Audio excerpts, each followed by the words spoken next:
Paula and her friends. Once upon a time, there was a friendly girl called Pabla Murcia. She was on the way to see her friends Callie Henny when she decided to take a shortcut through cover.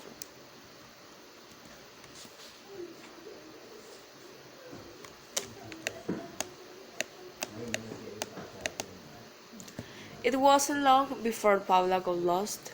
She looked around, but all she could see were trees.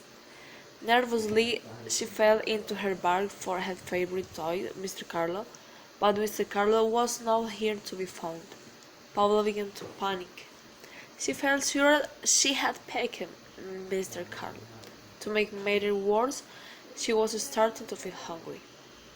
Unexpectedly, she saw a honestly butterfly dressed in a red shirt disappearing into the trees. How odd, thought Paula. For the want of anything better to do, she decided to follow the peculiarly dressed butterfly. Perhaps it could tell him the way of out of the forest. Eventually, Pablo reached a clearing. She found herself surrounded by houses made from different sorts of food. There was a house made from carrots, a house made from hamburgers, a house made from hot dogs, a house made from sweets, a house made from donuts, and a house made from biscuits. Pavla could feel her tummy rumbling. Looking at the house did nothing to ease her hunger. Hello, she called. Is anybody there? Nobody replied. Pablo looked at the roof on the closed house and wondered if it would be rude to eat somebody else's chimney. Obviously, it would be impolite to eat a wood house, but perhaps it would be considered acceptable to nibble the odd fixture or lick the odd victim in a time of need. A chaos broke through the air, giving Pabla a freak. A witch jumped into the space in front of the house. She was carrying a cage. In that cage was Mr. Carlo. Mr. Carlo, shouted Paula. She turned to the witch. That's my toys. The witch just shrugged. Give Mr. Carlo back, cried Paula. No on your Nelly, said the witch. At least let Mr. Carlo out of that cage. Before she could reply, 5 honestly butterflies rushed in from a footpath on the other side of the clearing. Pablo recognized the one in the red shirt that she'd seen earlier. The witch seemed to recognize him too. Hello, big butterfly, said the witch. Good morning, the butterfly noticed Mr. Carlo. Who is this? That's Mr. Carlo, explained the witch. Oh, Mr. Carlo would look lovely in my house. Give him to me, demanded the butterfly. The witch shook her head. Mr. Carlo is staying with me. Excuse me, Paula interrupted. Mr. Carlo lives with me, and not in a cage. Big Butterfly ignored her. Is there nothing you trade? He asked the witch. The witch thought for a moment, then said, I do like to be entertained. I realize him to anybody who can't eat a wood from dirt. Big Butterfly looked at the house made from this biscuit and said, No problem. I could eat an entire house made from biscuit if I wanted to. That's nothing, said the next butterfly. I could eat two house. There's no need to show off, said the witch. You see the one front door, and I'll let you have Mr. Carlo. Pablo watched, feeling very worried. She didn't want to wish to give Mr. Carlo to be butterfly. She didn't think Mr. Carlo would like living with a honestly butterfly, away from her house and her other toys. The other four butterflies watched while the butterfly put on his bed and withdrew and kind and far from his post. "I'll eat this whole house," said Big Butterfly. "Use your watch." Big Butterfly pulled off a curtain of the front door of the house made from hamburger.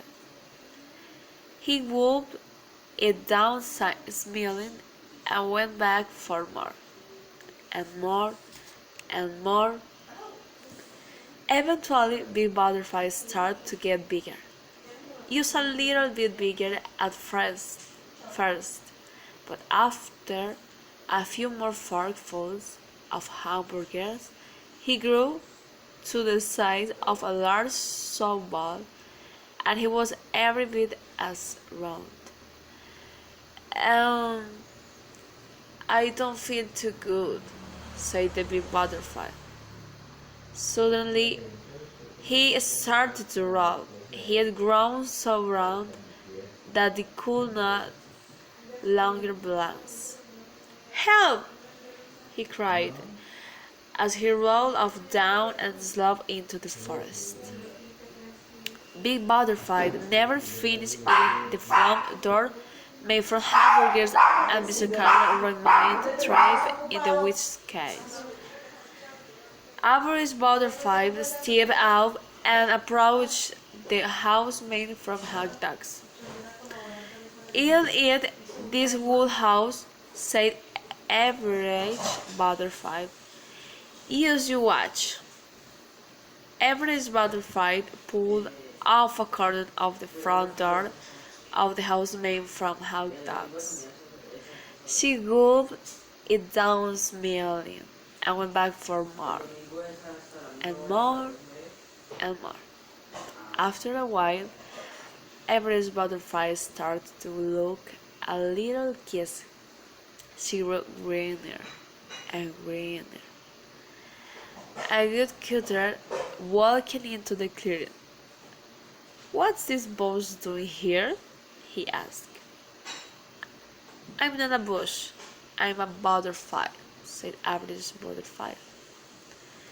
"It talks," exclaimed the good cutter. "Those talking bushes are the worst kind. It better take it away before somebody gets hurt." "No, wait!" cried Average Butterfly, as the woodcutter picked her up. But the woodcutter ignored her cries and carried the butterfly away under his arm. Average Butterfly never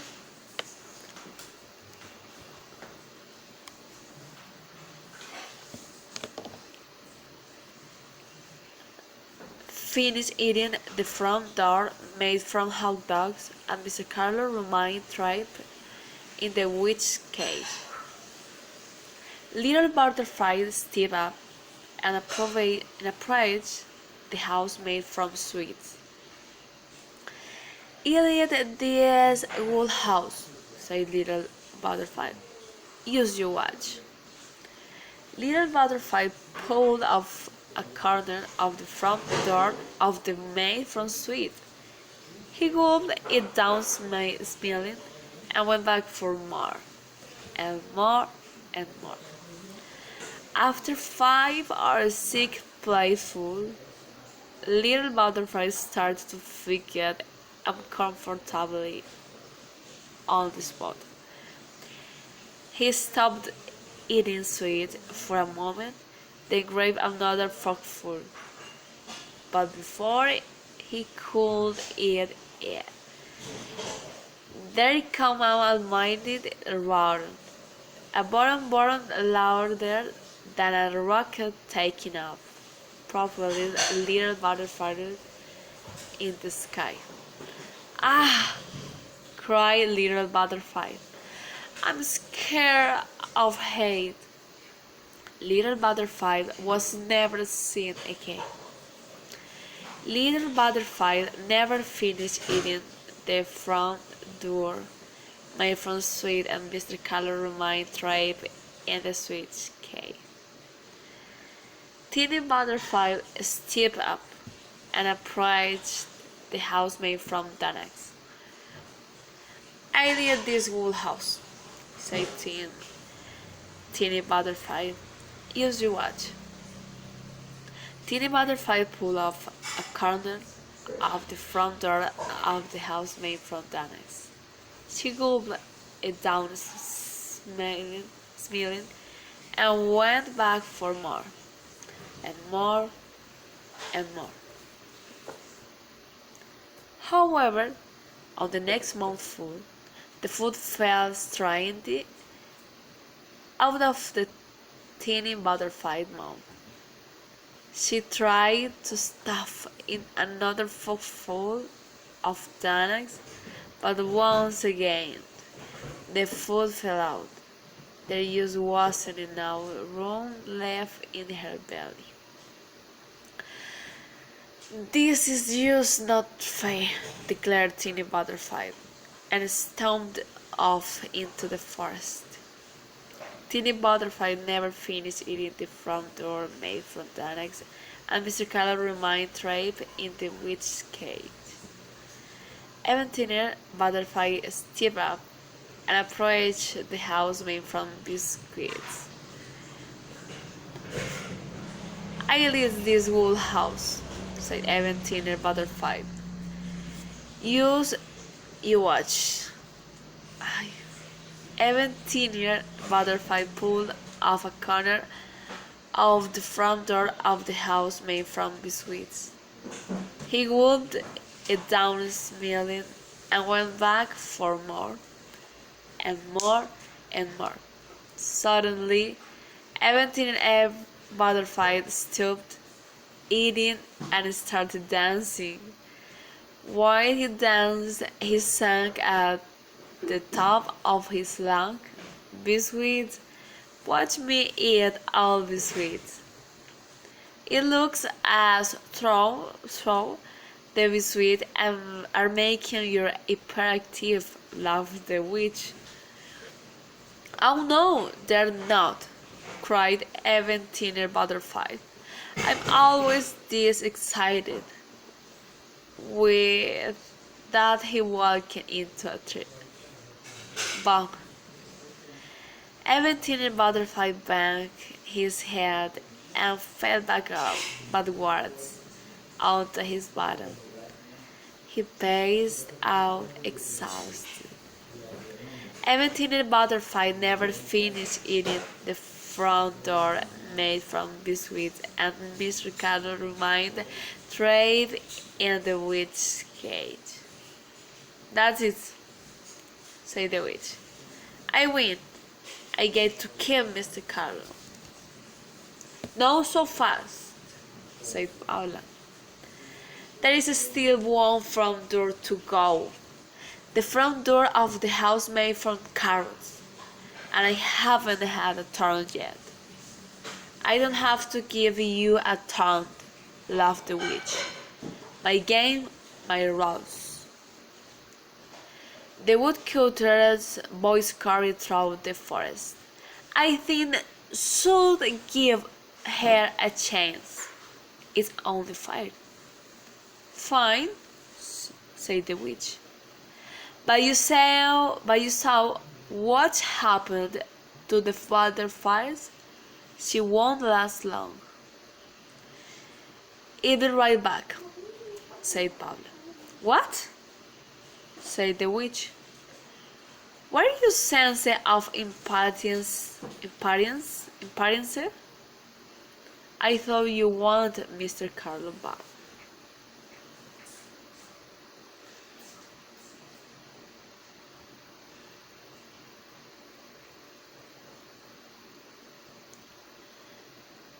Pabla ignored the witch and gathered and keeping pail of sweets.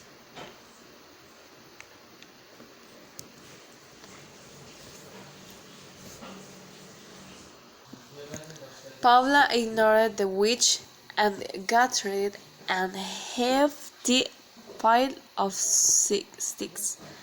She came back to the clearing and started a small campfire. Carefully, she broke off a piece of the door of the house made from carrots and tossed it over the fire. Once it had cooked and cooled just a little, she took a bite. She quickly devoured the whole piece. Paula sat down on a nearby log. "You failed," caked the witch. "You were supposed to eat the whole door." "I haven't finished," explained Paula. "I'm just waiting for my food to go down." When Paula's foot had dished, she broke off another piece of the door made from carrots. Once more, she tossed her food over the fire and waited for it to cool just a little. She ate it at a leisurely pace, then waited for it to digest. Eventually, after several sittings, Pabla was down to the final piece of the door made from carrots. Carefully, she tossed it and allowed it to cool just a little. She finished her final course. Pabla had eaten the entire front door of the house made from carrots. The witch stamped her foot angrily. "You must have tricked me," she said. "I don't reward cheating."